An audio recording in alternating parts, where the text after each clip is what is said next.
दोस्तों ये रही मेरी पौध प्याज की, 100 रुपये किलो मिली है ये।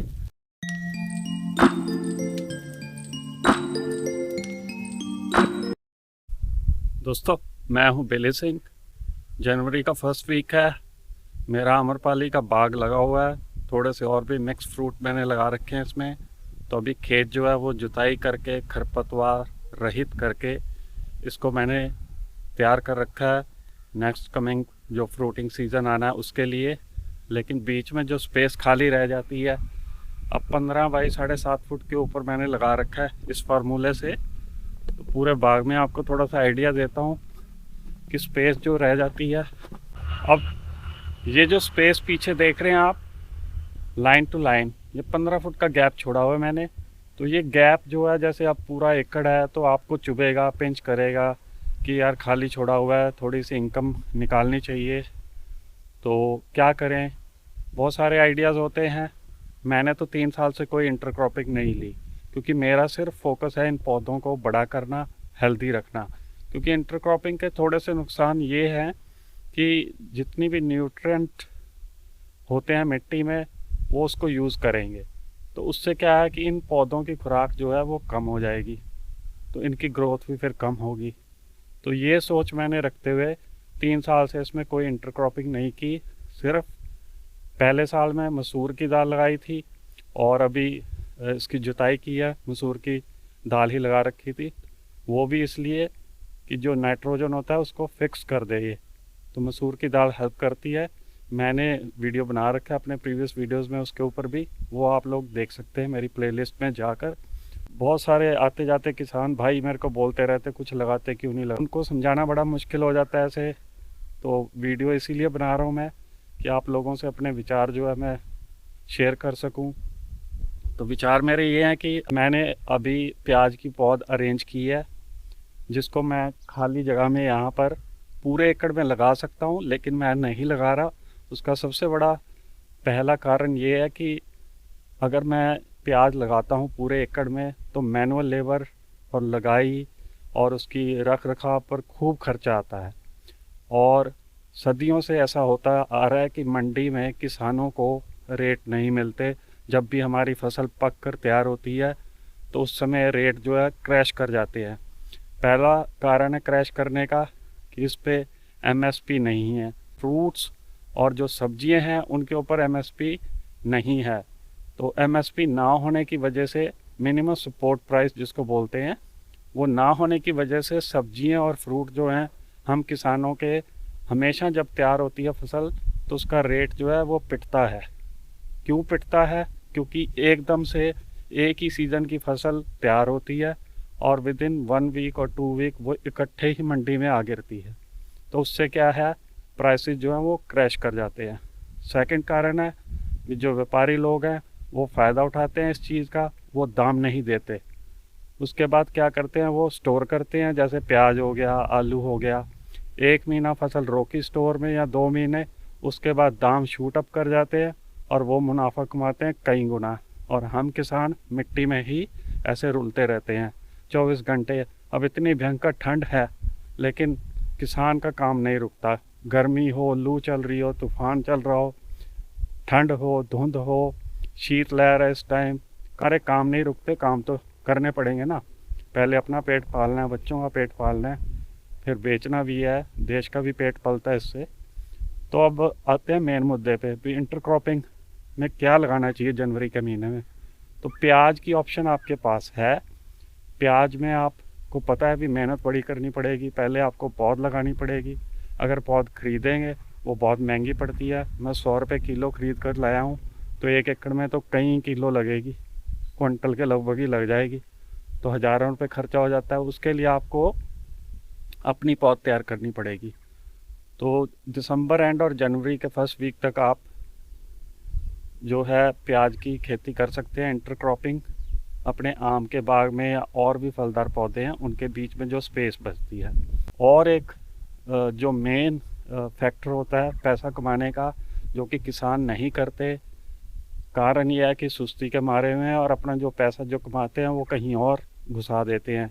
जैसे बड़े बड़े घर बना लिए, बड़े ट्रैक्टर ले लिए, लेकिन स्टोरेज की तरफ हम किसानों कोई भी ध्यान नहीं है। ना हम लोगों के पास अपने कोल्ड स्टोरेजेस हैं, ना ही दूसरे स्टोरेज हाउसेज है जिसमें हम प्याज वगैरह लहसुन वगैरह स्टोर कर सकें और जब दाम उठें तो हम उसको धीरे धीरे बेच सकें।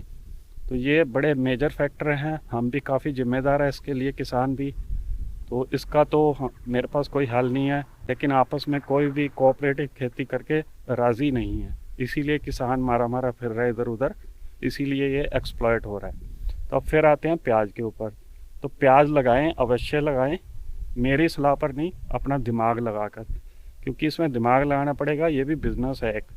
आप जैसे फसल तैयार कर लेंगे मेहनत करके, तो सबको पता है भी जब प्याज मंडी में आता है तो तब दाम गिर जाते हैं। तो आपने पहले से ही स्टोरेज का भी प्रबंध करके रखना है। अगर आप 2-3 महीने 4 महीने प्याज रोक गए तो आप हज़ारों कमाएंगे, लाखों भी कमा सकते हैं। तो वो सबसे पहले आपको करना है। पैदावार तो खेत में देखो जो मर्जी लगाओ वो हो जाती है, लेकिन आपको स्टोरेज की ज़रूरत है, लहसुन के लिए, प्याज के लिए, आलू के लिए। तो ये स्टोरेज अगर आपके पास है तो आप पैसे कमा सकते हैं, तभी आप इंटरक्रॉपिंग इस टाइप की फसल की ले सकते हैं। तो अभी थोड़ा सा प्रोसीजर देखते हैं कि कैसे तैयार करना है और पौध कैसे लगानी है। दोस्तों ये रही मेरी पौध प्याज की, 100 रुपये किलो मिली है ये।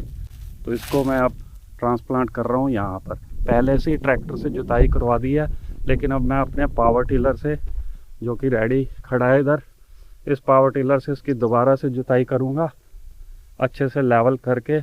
फिर मैंने थोड़े से पैच में ये लगाना है ताकि घर के लिए प्याज थोड़ा रेडी हो जाए। तो इससे मैं बिज़ी भी रहता हूँ इसकी गुड़ाई निराई में, और थोड़ा सा फसल भी आ जाएगी घर के लिए। तो ऐसे पूरे इधर इस इलाके में अभी मैं पावर टिलर चलाता हूँ और उससे रेडी करता हूँ।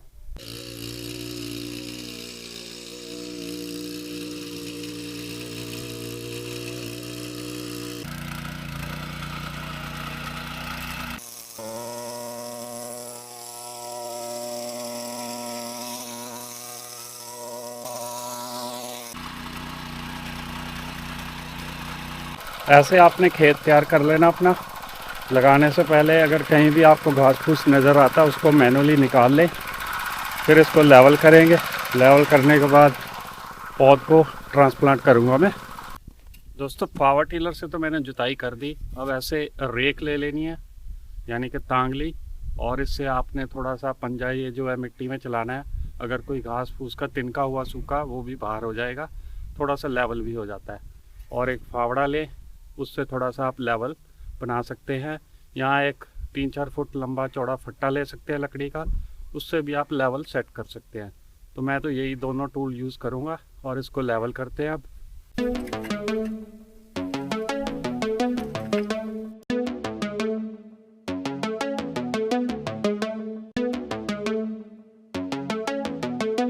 लेवल करते हुए आपने ध्यान रखना है कि थोड़ी सी ढलान ज़रूर रखनी है। अगर एक जैसा लेवल रखेंगे इवन, तो उसमें पानी खड़ा हो सकता है बारिश का, तो वो जो प्याज की फसल है उसको नुकसान करेगा।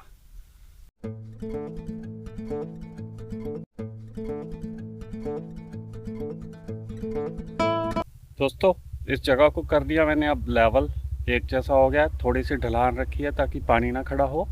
और अब ट्रांसप्लांट करूँगा इसमें अनियन सैपलिंग्स, प्याज की जो पौध है वो।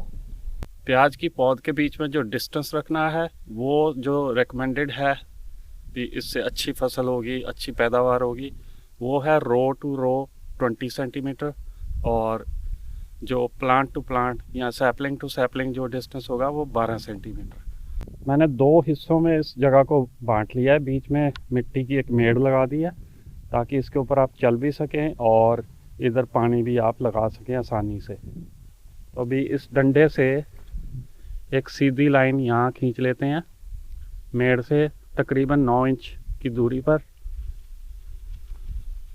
इसको सीधा ही रखना है बिल्कुल। ऐसे ही आपने ये लाइन लगा के उसके बाद सेकंड लाइन खींच लेनी है।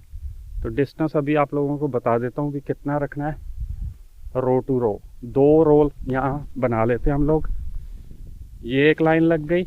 इस लाइन से आपने 20 सेंटीमीटर का अंदाज़ा है अभी इतना होगा। मेरी जो ये पाम है इसका जो विड्थ है ना, ये 9 इंच है, तो इतना ही रख लें आप।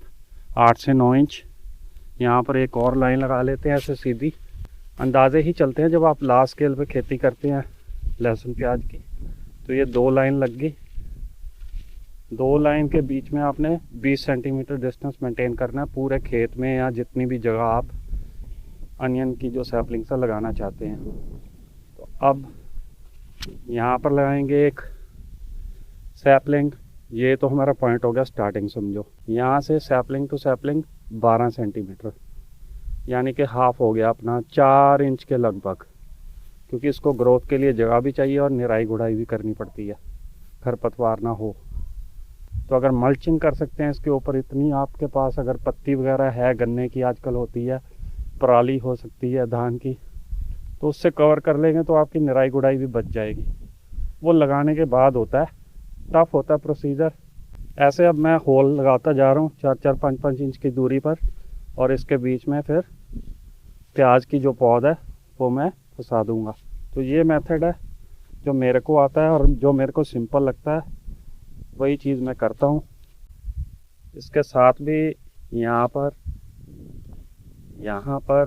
बस एक लाइन आपने जो है ना वो सीधी मेंटेन करके चलनी है, ताकि निराई गुड़ाई और चलने में आसानी रहे जब ये पौधे बड़े हो जाते हैं। ये 2 रो मैंने ऐसे कर लिया तैयार, और अब इसमें फंसाते हैं प्याज की पौध। दोस्तों ये रही प्याज की पौध। ये काले रंग का जो प्याज होता है ना, बिल्कुल डार्क जो कलर का होता है, वो वाली नस्ल है, क्योंकि मेरे घर में इसी को यूज़ किया जाता है और इसी को पसंद किया जाता है। इसकी लाइफ थोड़ी लॉन्ग होती है और इसका जो फ्लेवर आता है ना, काफ़ी कड़क सा आता है। तो आपने ऐसे सैपलिंग्स जो हैं प्लांट कर देनी है। यहाँ पर एक जो सैपलिंग है वही डालनी है, एक से ज़्यादा मत डालें, वरना वो ग्रोथ जो है सही नहीं होगी इसकी प्याज की। तो ऐसे आपने सैपलिंग्स इसमें फंसा लेनी है और फिर मिट्टी से ऐसे फिल कर देना। जो छोटा सा गैप बनाया हमने, होल किया था अभी छोटा सा डंडे से, ऐसे कवर कर दे मिट्टी से इसको। तो ये लग गई आपकी प्याज की पौध। और इतनी भयंकर ठंड है ना, इस ठंड में काम करने का मज़ा ही कुछ और है। जस्ट आपको रज़ाइयाँ छोड़ के, कंबल छोड़कर बाहर निकलना है। अपने खेत में आए तो बहुत बढ़िया, अब मैं बहुत अच्छा महसूस कर रहा हूँ। घर के अंदर रहकर नेगेटिविटी आ रही थी, काम करते रहो तो पॉजिटिविटी बनी रहती है, और आपको ठंड में तो और भी मज़ा आता है काम करने में। शरीर गर्म हो जाता है और ठंड जो है वो भाग जाती है। तो अब मैं पूरा कंप्लीट करता हूँ ये टास्क जो आज पकड़ा है। 6 रो लगाने के बाद ऐसे 6 पंक्तियाँ लगाई हैं मैंने। इधर भी ऐसे लगा दी है एक पंक्ति, लेकिन बीच में मैंने तकरीबन 1-1.25 फुट का रास्ता छोड़ लिया। इससे क्या फ़ायदा है कि आपने जब निराई गुड़ाई करनी है ना, तो तब आसानी हो जाएगी, पौधे आपके पैरों के नीचे नहीं कुचले जाते। तो ऐसे रास्ता ज़रूर छोड़ें। कई लोग मेड़ बनाते हैं, अगर मेड़ बनानी है तब भी बना ले, अगर नहीं बनानी तो आप ऐसे ही रास्ता प्लेन छोड़ सकते हैं। पानी वगैरह लगाना आसान रहता है और बीच में आप चल सकते हैं। थोड़ी सी जगह मैंने लगा दी है, 2 रो हो गए हैं 6-6 लाइन के। और अब सिंचाई का वक्त भी है, पावर आ चुकी है, तो ट्यूबवेल मैंने ऑन करके इसमें हल्का सा सिंचाई करना है। ज़्यादा पानी नहीं खड़ा करना, हल्की सी सिंचाई।